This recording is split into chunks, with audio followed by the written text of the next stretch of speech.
Hey, help support the show by joining the Patreon or becoming a YouTube member. Also, hit that like button to subscribe if you want more Cavs-focused content. All right, the Cavs, last game before the All-Star break. You always worry about having a bit of a letdown, losing a game you're not supposed to lose here. No worries. No worries. The Cavs did not fall into that trap. The Cavs finished very strong here.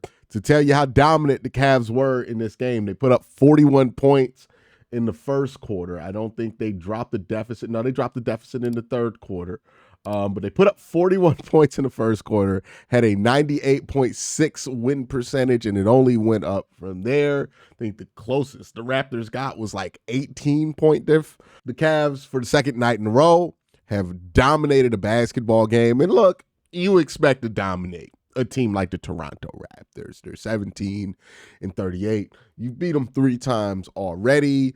Going on the road and sweeping them is not going to make a statement or anything, but it is nice to see the Cavs finish this out. I want to talk about all the players in this game, but I want to start with 2 guys that I have not been able to highlight as much, but really do want to shine a light on. 3 guys, actually.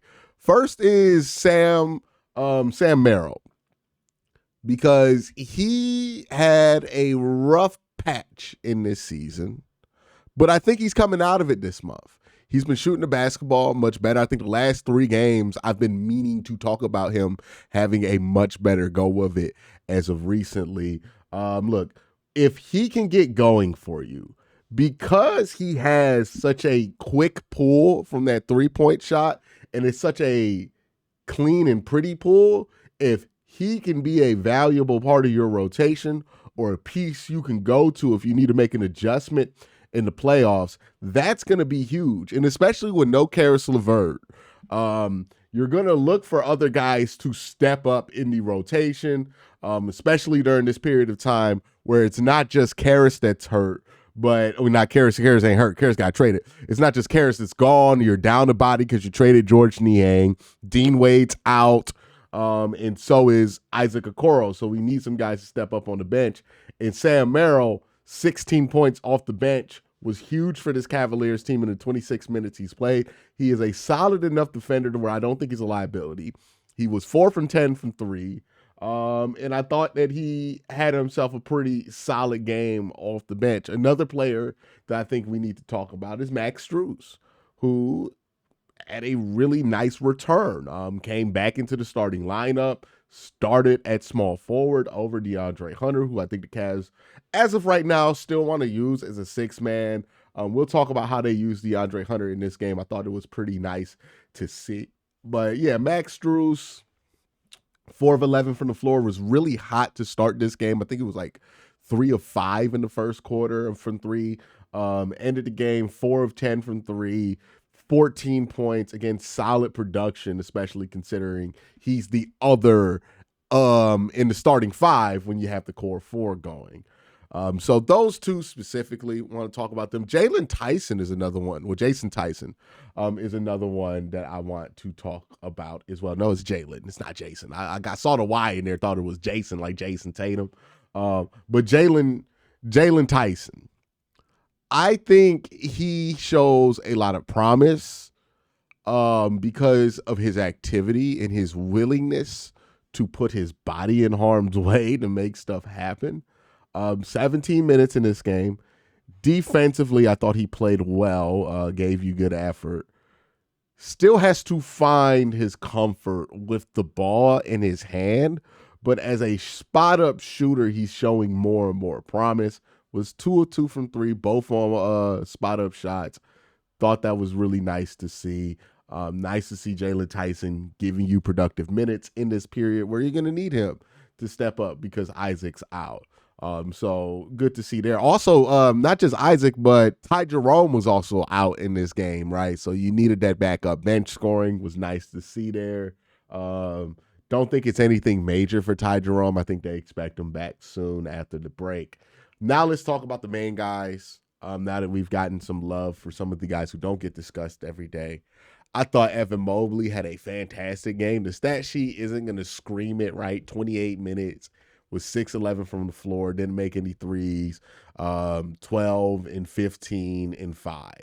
But his scoring bag is just looking real comfy right now, right? Like there was a day where it felt like all of Evan Mobley's offensive points, even if he tried to get a bucket, felt like they dropped by accident. Now it feels like Evan has some real go-to moves on the offensive side. Like he can get to the post, take a dribble, get that little float shot that he likes, the little push.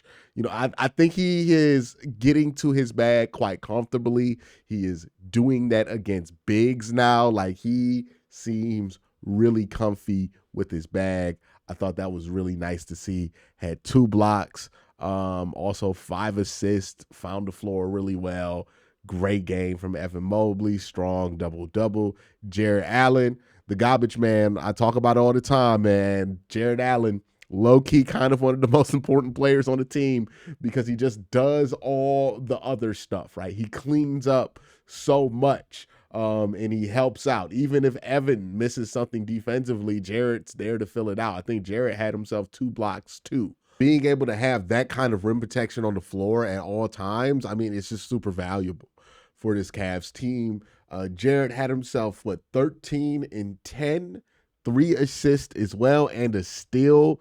I think Jarrett's development on the offensive side is going understated because we talk so much about Mobley, but he's developed a little bit of a bag that I do think is going to be really important in the playoffs where he's not going to get some of these easier opportunities to score, right? He has to be a little bit more creative. I think he's going to be able to do that. Darius Garland, I thought he had a very impressive 15 and 8 today, 7 of 15. He wasn't really making any threes. He was 1 of 8 from 3-point. Like nothing was cashing for him from 3 for whatever reason today. But the layups and the dribble drives that he got, just all tough buckets in this game. And again, we know that the 3 is going to drop for Darius Garland eventually. He's always had a 3-point shot to his game. One night where he's not shooting the 3 ball well is not going to make anybody concerned or anything like that.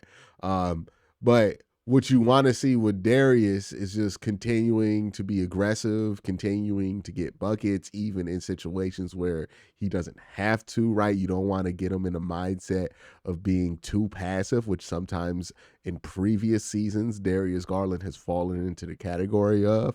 And that's why I've loved that I've seen from Darius Garland is just consistent aggressiveness, especially if his 3's not dropping. He's still aggressive about getting to the hoop and finishing. And look, man, the difference of Darius Garland's ability to finish around the hoop from his first day as a Cavalier to now is just spectacular. I mean, he is a spectacular finisher around the hoop now, and that wasn't the case at all when he joined the Cleveland Cavaliers. So it's nice to see with Darius Garland, even if his 3's not dropping, he's able to make stuff work. Donovan Mitchell, his 3 wasn't dropping either. It was 2 of 9 from the floor from 3, but 6 of 16 from the floor. But he was just able to get buckets, got to the foul line, 4 times in this one. Love to see that, right? Again, if you're not going to be able to shoot, you got to be aggressive. You want to see your 2 guards be able to get to the hoop, especially against a team like Toronto, who really got nothing to stop you from getting to the hoop. Like, go ahead, be aggressive, get to the hoop as much as you want, get to the foul line, and I think that's what they did really well here. Overall, from your core 4, you didn't need a ton from them because you got good bench production from Sam Merrill and DeAndre Hunter, who we're going to talk about in just a second. But from your core 4, strong performance. I thought defensively is where they showed up the most. Held the Toronto Raptors to, I think, 17 points in the first quarter.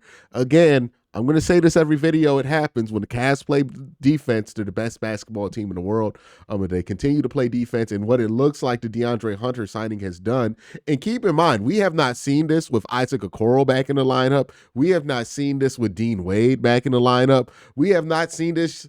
We've only seen it once with Ty Jerome in the lineup because he wasn't in the lineup today. Like, we've only seen DeAndre Hunter's impact with these like really limited rosters that the Cavs have been rolling out before the All-Star break. So once they get back and they get some of these guys back in the lineup, then like I really expect this to make a little bit more of a leap, because even what we've seen now, the defensive impact, I think has been impressive so far, right? It's not going to all lay on DeAndre Hunter, but I think DeAndre Hunter is a piece to why things are getting a lot better there. And let's talk about DeAndre Hunter, who I thought played well defensively. We have to look at him like a big small forward, right? That's kind of how he moves laterally. So if you're expecting him to be like one of these small forwards who can also guard a point guard or something like that, right? Like if you're playing the Oklahoma City Thunder, you're not going to put DeAndre Hunter on Shai, right? Like on Shai, my bad. On Shai, because he's not the type of athlete that's going to be able to keep up with him, right? But like I thought Scotty Barnes was a solid matchup for him, right? Somebody who's a big four, can sometimes slide to the wing. I think Jason Tatum will be an interesting matchup for him, especially in the Cavs defensive system. And those guys, right? I think Isaac Okoro is still going to have to be leaned on for like your Jaylen Browns of the world, or your your Shays of the world, right? Like those bigger combo guard size guys like Edwards, you would want Isaac on him. And that's why Isaac coming back is going to be important, because he's a piece that you can use if you run into trouble in a series, defending somebody else's like guard, right? But if you ask DeAndre to kind of just help as a team defender, I think he's very, very useful as an on-ball defender. He's not as great as a lateral athlete as you would want for that, especially against like guards, but other wings, combo guys, I mean not combo guys, but stretch guys, like yeah, I think he'll be able to hold his own. And he's somebody who could get switched onto a big, and it's not a big deal. And that's important because Evan Mobley is laterally quick enough to actually hang with some of these more athletic wings and some of these more athletic guards. So if you have another big body who can switch with Evan Mobley and allow Evan to take up the perimeter, and you can still not lose much size, maybe even gain some strength in the front court by doing that switch. And I think that's going to be something that benefits the Cavs and gives them more options again to throw at these kind of wing players that they just didn't have because they didn't have that one piece. Offensively, you can see the vision with DeAndre Hunter. He can get his own shot right, had a nice little dribble drive where he got one off glass. He definitely got fouled. They didn't call it. DeAndre can get a bucket, right? We know that about DeAndre. And also, DeAndre can shoot the three. Had some really nice three-point shots in this one. One was like super contested at the top of the arc, and he was able to smack it in. Love to see that kind of stuff. What was he? 4 of 9 from three. Had 18 points, 5 rebounds, a steal. Yeah, that's the kind of production that you want, right? He's a wing, a true wing, but he's also big enough and long enough that you can treat him almost like a big that can shoot, right? So think about how important that's going to be against teams like Boston, against teams like Oklahoma City, against teams like New York. All of those teams got bigs that can shoot. Karl Anthony Towns, Al Horford, right? Chet Holmgren. All of those teams, bigs that can shoot. You got to have a plan for them. What are you going to do? How are you going to flex? How are you going to flex your defense for that? This is a good answer for that. I think that's what DeAndre Hunter is going to do really well for this basketball team.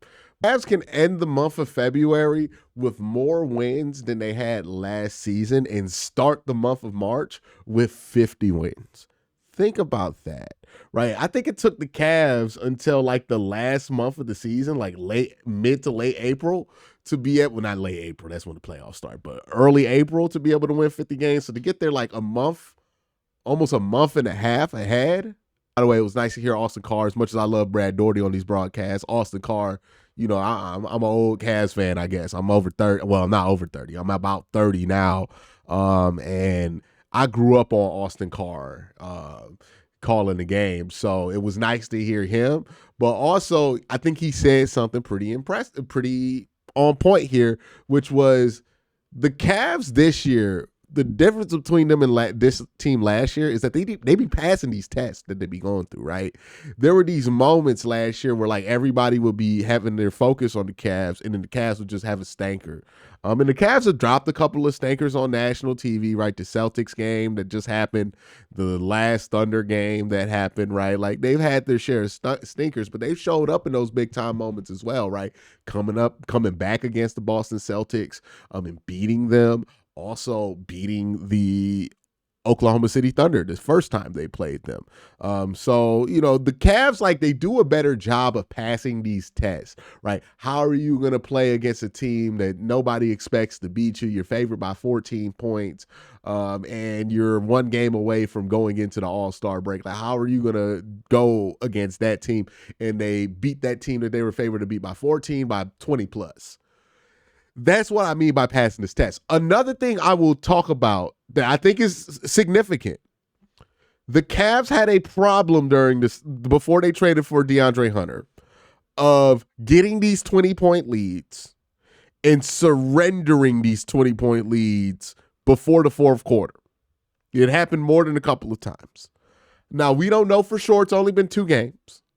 But the last 2 games, the Cavs have had a 20-point lead and basically have maintained that 20-point lead to the end of the game. And this is with a rotation that's playing like Craig Porter Jr. a lot of minutes, right? We had to play Luke Travers against Minnesota, right? Like, this is not a healthy rotation the Cavs have, but they're able to sustain these leads a lot easier than they have before. We'll see if that continues to be a thing. Maybe it's just 2 games. Again, the Cavs were a historically good team before they traded for DeAndre Hunter. They're going to be a historically good team after they trade for him. So some of this is hard to parse out. What is DeAndre Hunter and what is just this Cavs team is really good? But that's something to keep an eye out on. Let me know what you guys think in the comment section down below. Y'all have a great day. Have a better night. Peace.